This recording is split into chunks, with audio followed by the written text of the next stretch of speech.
I play G6 to play, F5 and then F4, potentially, and even F3 potentially, like try to break apart, use my kingside pawns to actually attack him. Like this is a possibility. You want to know what the Tarktower variation of the KARO is like? This game really, really shows what it is like. And this game, it highlights, a solid opening, an interesting middle game, and an absolutely tragic end game. This was round 3 of the Pittsburgh Open. I drew a 2100 in the first round. I lost to a 1900 in the second round, and now I'm playing another 1900. Nicola Corbellini, and he's from Penn State. And I hate playing Penn State players. They're annoying. I mean that very lightheartedly. Okay, he played E4. I played C6, and he plays Knight C3. Well, Knight D2, but it transposed into the same thing. Yeah, I honestly don't know all the details about what's better or worse about playing Knight D2, because I take on E4 anyways, and it doesn't matter if you play Knight D2 or Knight D3. It's the same opening, and I play Knight F6. The more classical way to play is play Bishop F5, and then there's a lot of theory here that everybody and their grandmother knows.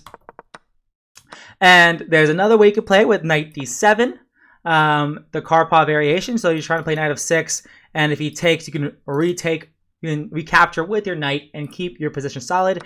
And the more, not really aggressive, but one way to play is play Knight F6 and allow yourself to have these doubled F pawns.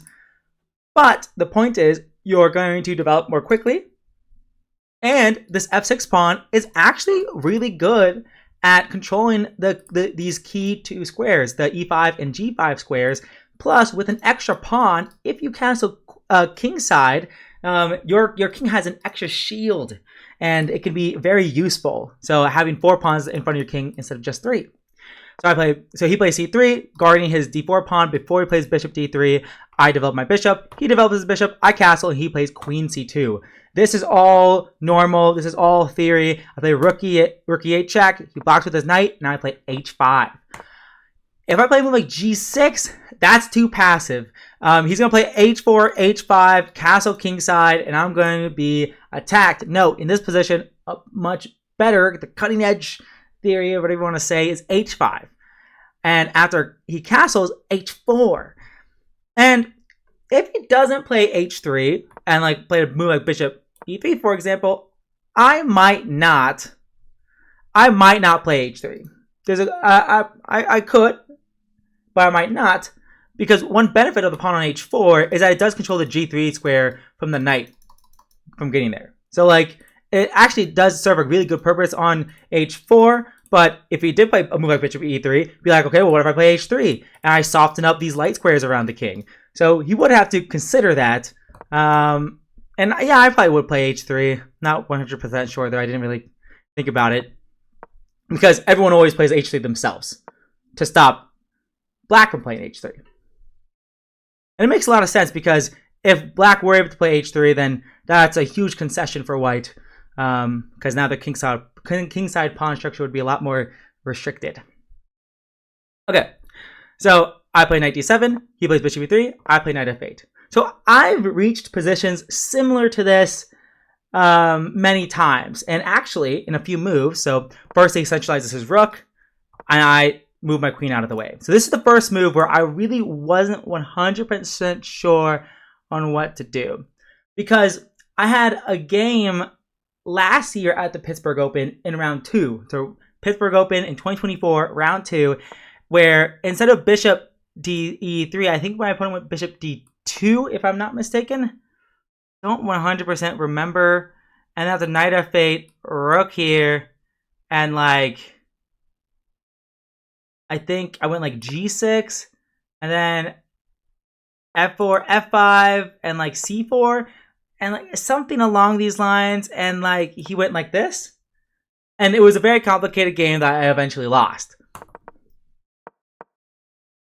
But my opponent, so when I reached this position with Bishop E3, Rook, and so when I reached this position, I was like, wait, is this the same game? because I could during the now I realized there was a difference. The bishop's on e3 as opposed to d2, but during the game I was like, what is the difference here? Like what is the difference?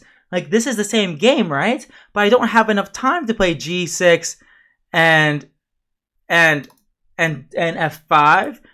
I think I was calculating something like bishop e6 and like I was worried about something. Like maybe like knight f4. And I was like, why am I giving up the bishop so easily? Not that this bishop is a great piece. I mean, it's good. It's a bishop. But at the same time, black needs to finish development. So it might be worth it to give up this bishop because maybe my knight is good on e6 itself.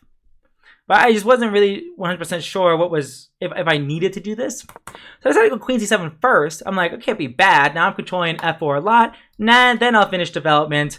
And then I'll bring my rook in. Whoops. Whoa. And then I'll bring my rook in, and life is going to be great. That was my idea.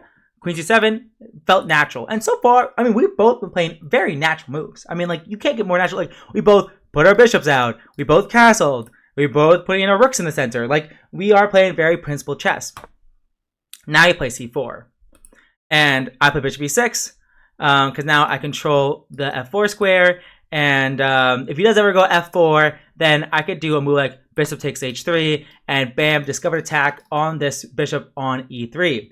That's why there's a big difference with the bishop on e3 instead of d2 is that the bishop is loose on e3 if he does play f4. It's loose in the fact that it's unprotected and discovered attacks are possible.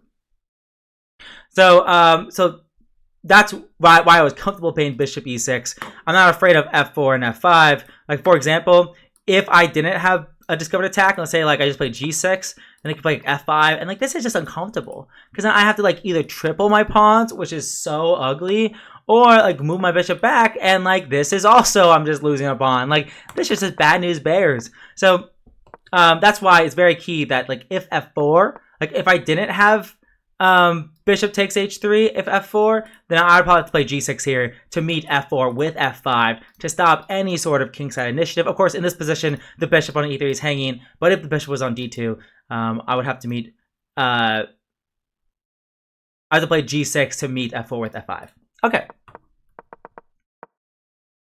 He plays c4, play bishop e6, but here I allow him to eventually push c5 with tempo.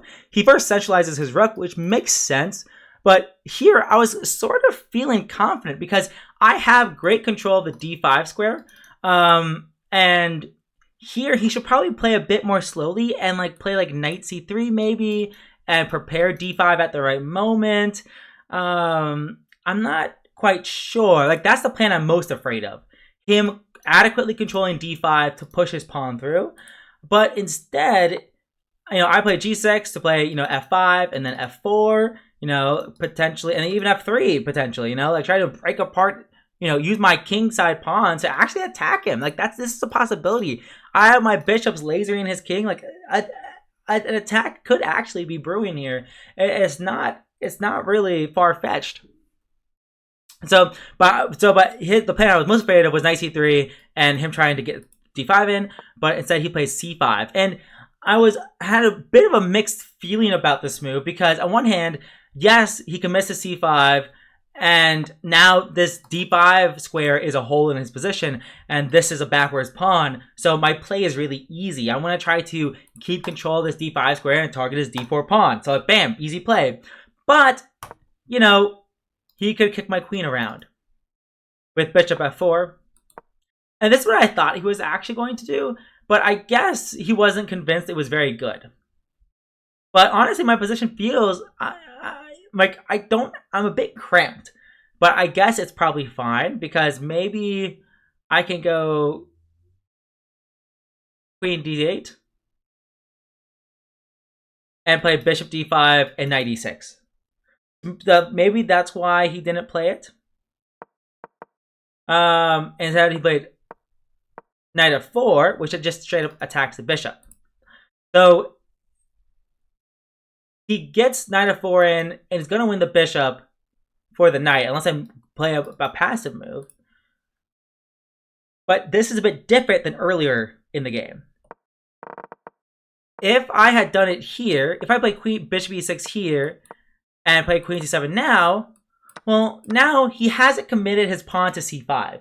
Here, his pawn is on c3, and he has a lot of flexibility in if he wants to play c4 and then d5, or if he wants to just keep his pawn structure solid like this. But now, if we go back to the game real quick, now his pawn is stuck. His pawn structure is a bit more fixed now. So I think this difference benefits me, I think. At the very least, I don't think it hurts me.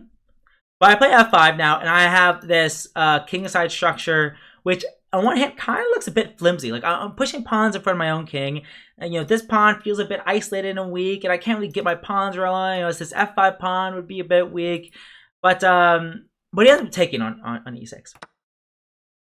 And like, if you ever decide to play the Tartu-Kaur variation, which is knight f6, knight f6 after knight takes e4 on move 4, I guess. If you ever play this, like, this is the type of position you're gonna get. Like, this is the type of the position, and it's really cool. It's really cool because like you got this extended, because king-side attacks can be brewing, and you can try to maybe get a knight to d5, and I've gotten positions sort of similar to this in other games, and I just find this middle game to be really interesting and fun to play. He plays f3, which was honestly a huge shock to me because it feels like a huge concession. Like, these dark squares are like just weak long term. But I guess he thinks that it's not a big deal. I mean, he still has his dark square bishop. But it really does feel like this bishop is bad. This bishop is okay, but it's not doing anything. And like I said, I have easy moves with targeting this d4 pawn, but it's going to take more than one weakness for me to win this game, that's for sure.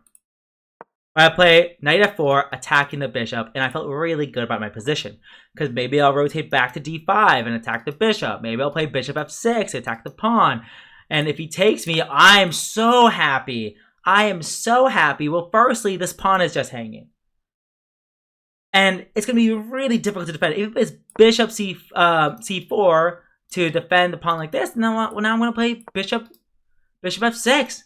And opposite colored bishops favor the attacker, and in this case, I'm the attacker. His light square bishop cannot do anything to defend his position, and if I take the d4 pawn, the c5 pawn will be weak, and this position is very pleasant, to say the least. So he doesn't take. Not to mention also, the dark squares around his king are weak too, so I have some attacking possibilities as well. But he doesn't take. He goes bishop f2, just going back, looking at the pawn. Also getting out of the way of the knight. If the knight does go to d5, it won't be hitting the bishop. And I go bishop f6, just attacking the pawn, opening up my rook as well. And he goes bishop c4, over protecting this pawn on d4, also getting his bishop on this nice diagonal. And maybe he'll go queen b3 next. Who knows? I trade one pair of rooks and put my other rook on the d4 on attacking d4, and it, like I said, I have good control of the d5 square, and I really don't have any issues in this position as black. So this was absolutely an opening and early middle game success here. Here's rook d1. He's defending passively, and I'm feeling pretty optimistic about my position. I understand his position is solid, but when you get a position like this, like you gotta like put on the pressure and like not give up, which is definitely easier said than done. I go king g7, just a slow improving move. His rook can't move off this file. His bishop can't move off this diagonal. His bishop is the most improved that it possibly can be. His queen, how does he improve his queen? Like, that's a good question. So I thought king g7 and just asking him, hey, what are you going to even do in this position? Like, what are you even going to do in this position? He decides to go bishop e3, attacking the knight. and I decided to go knight d5.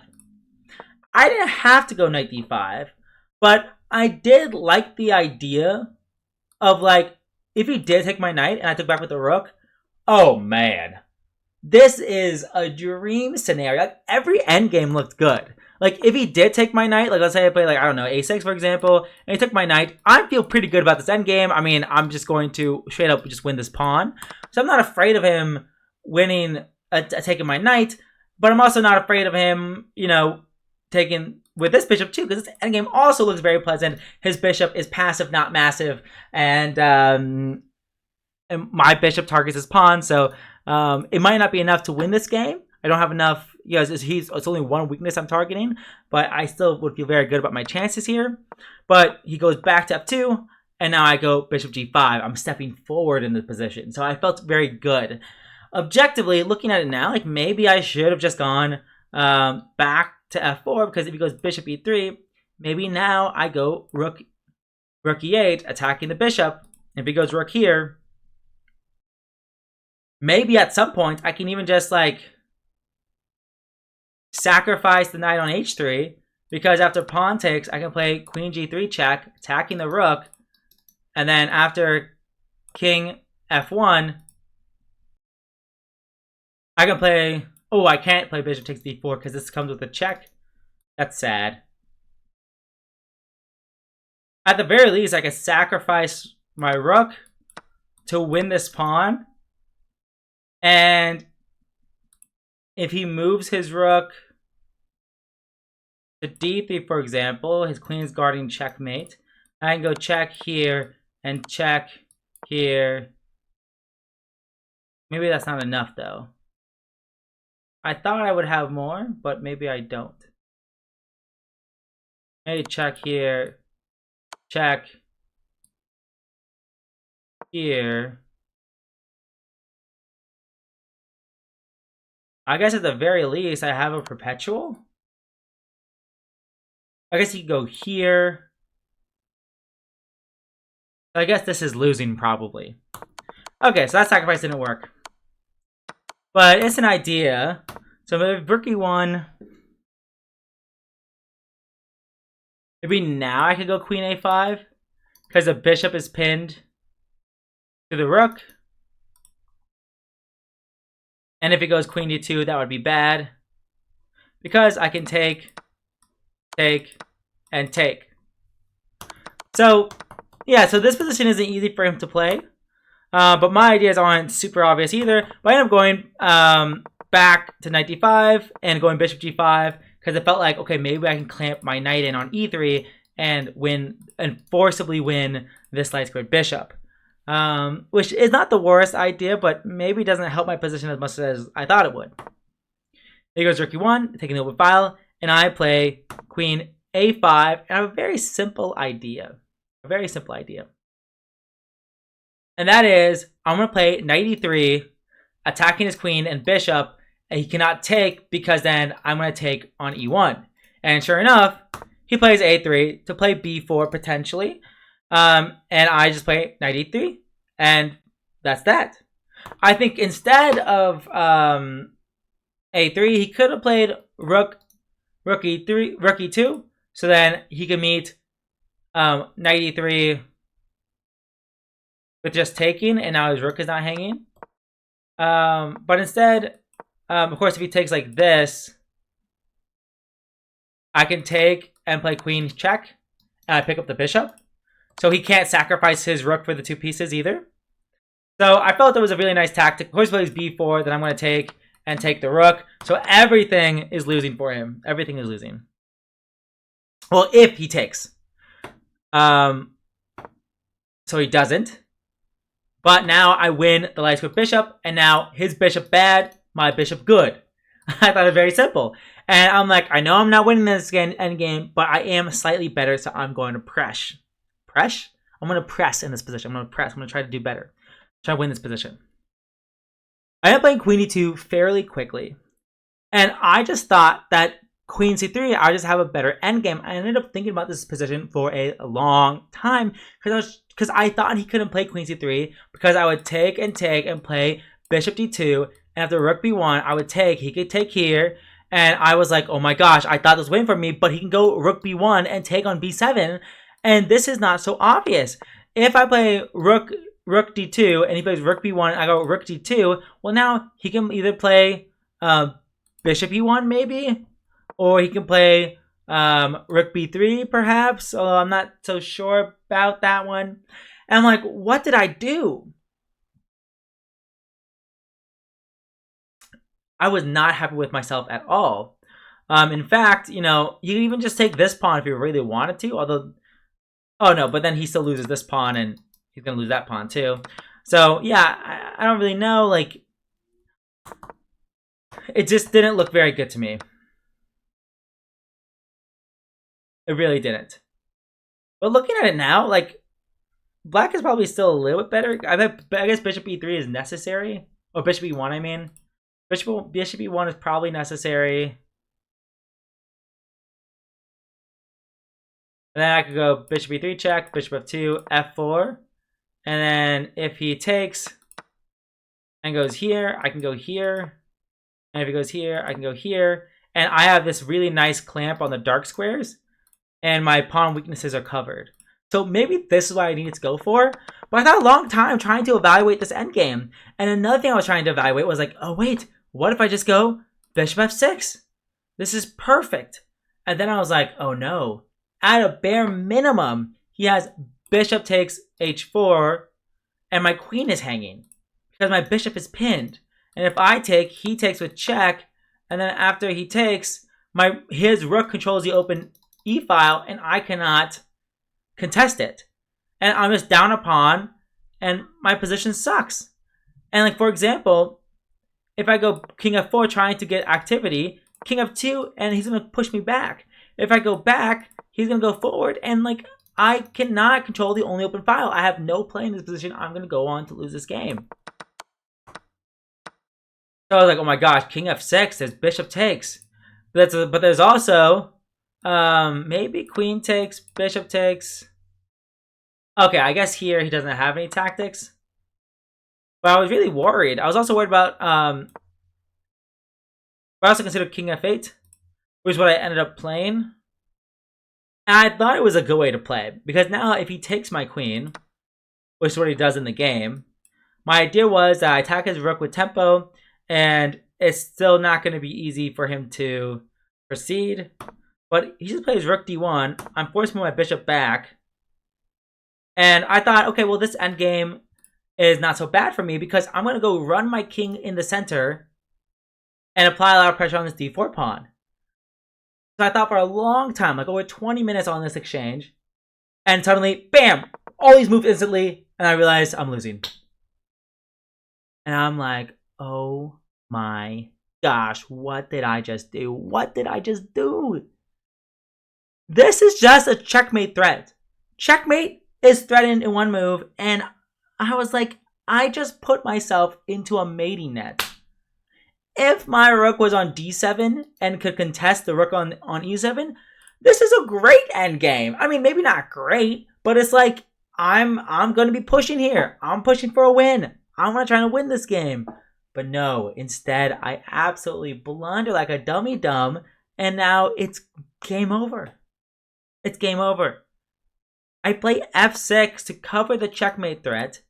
You know, my king was stuck in a mating net. There's nothing I can do. So I play f6. Here goes rook e7. I play rook b8, and look at how lousy every piece is. This bishop is a tall pawn and is doing absolutely nothing. This rook is defending passively. This is a dream come true for him. And I just have to sit there and wait. I decided to play b6 because if he takes, then I'm going to take, and then I have this open b file. But I did what he hoped for, because now he can go rook d7 check, force my king back, and go rook d6. And he could maybe take here, but he thinks it's going to be a bit too messy, because after I take, this pawn is hanging. His b2 pawn is hanging. I can get in with the rook. That's what I'm hoping for. I want some counterplay. I desperately want any sort of counterplay. Give me something I can gnaw on. But instead, you know, he plays b4, solid. He's like, this pawn's going nowhere. This a pawn is going nowhere. This g pawn is going nowhere. I'm gonna be patient. I'm just gonna sit here and watch you suffer. Nicola Corbellini is not to be messed with. So I end up taking on c5 because nothing looks good. Nothing looks good.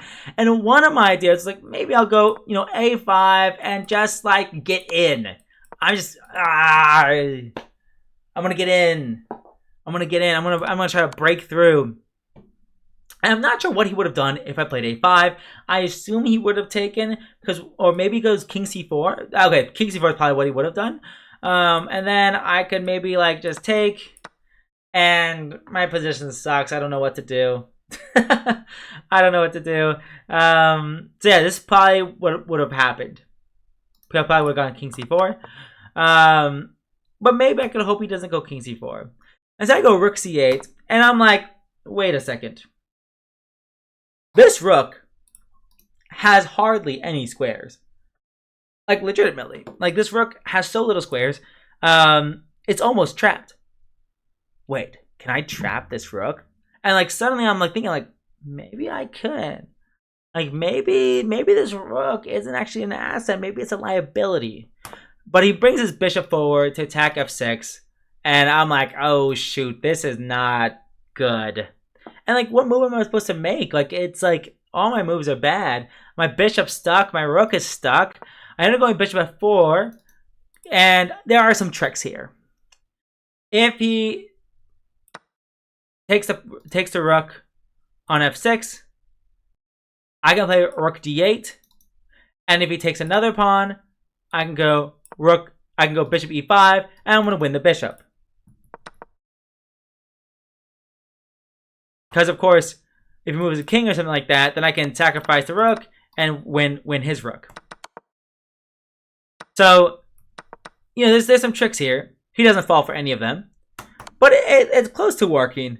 He plays bishop takes f6, I go king f7, and hey, your rook's hanging, where are you going to go? You can't do anything. But he finds the only move, rook d8. Which, of course, he finds the only move because he has to. You know, if you take a position and be like, find the best move, and you have to find it in 30 minutes, versus play 20 good moves, you know, playing the best move once is way easier than playing 20 good moves. Probably. I don't know. I'm not good at chess.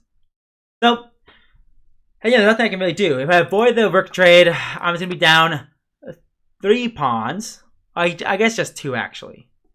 But hey, maybe this is what I should go for. I mean, it's absolutely miserable. But hey, maybe I get, you know, activity.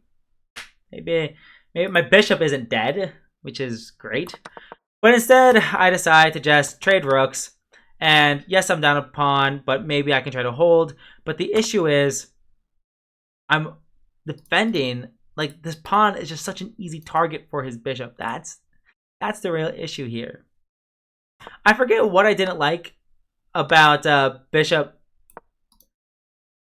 c1. I mean, because if he takes, of course, then I'm very happy that we got to trade pawns. But I think after bishop c1, I mean, one option he could do is just to go a4. I mean, he wants to go b4 anyways. So, and if I go bishop a3, I mean, he's going to defend everything, and my life is sad. So I guess that's why I went g5, just to keep everything defended. But my bishop is pretty stuck here. And now he's going to move his 3-on-2. And, you know, that's his biggest asset. And he's going to play very simply. I go a6, trying to desperately stop him from making a passed pawn. And he brings his king forward, pushes his passed pawn. And now I am just sad. And I'm going to lose this game. I could resign here, but I play it out. With bishop. And I'm with my bishop, and I'm just like, okay, I'm going to sacrifice my bishop to try to win all 3 of these pawns. If I can win all 3 of these pawns for the cost of my 3 pawns, it's a draw, because he only has a bishop. This is not okay. I'm going to lose this game, but I might as well give it a try. I'm playing fast. And so we both bring our kings over. And I could take here. It's the same difference. There's not much I can do. For example, if I go here trying to block his king in front of his own pawn, he can probably just go check and maybe continue to bring his king down like this. Because if I ever go down, he can go here, and my king is still completely blocked off, and he's going to run his pawn down the board. So it's definitely 100% losing. And I just, you know, push my pawns and resign once he blocks my promotion. That game was tough. That game was tough. I felt pretty bad. I mean, because it felt like I was outplaying him. You know, like in this middle game, I was like pushing. I won his bishop. He had this bad bishop, but I just didn't play precisely here. And I think a critical moment, honestly, my knight was good on f4. I had no reason to move it. I should have just played rook e8, putting my rook on an open file, and not worry if he plays queen d2 or something like that. I guess queen d2 is kind of annoying. Actually, now that I'm looking at it, it looks kind of annoying.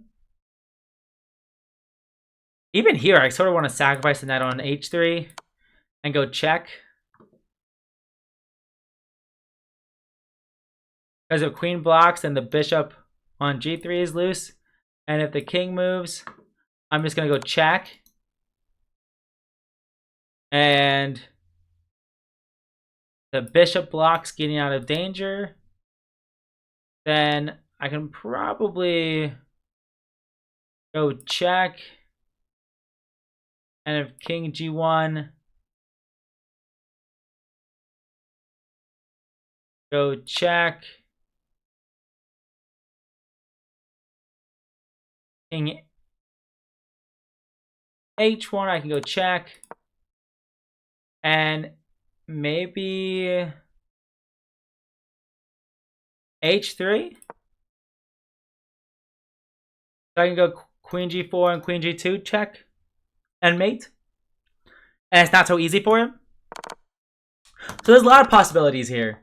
But instead, I'm like, no, I gotta rotate my knight backwards. And it fell apart, especially in the end game, where like, even after I messed up and got to this position, I just needed to use my brain for 1 second. If I just had used my brain for 1 second and realized that, hey, getting my king here is not great. I'm putting myself in a checkmating net. That would have been great, but instead I messed it all up, threw this game away, and now I enter round 4 with 0.5 out of 3. So that's it for this video. I'm going to hit the game view. I'll see you guys in the next one.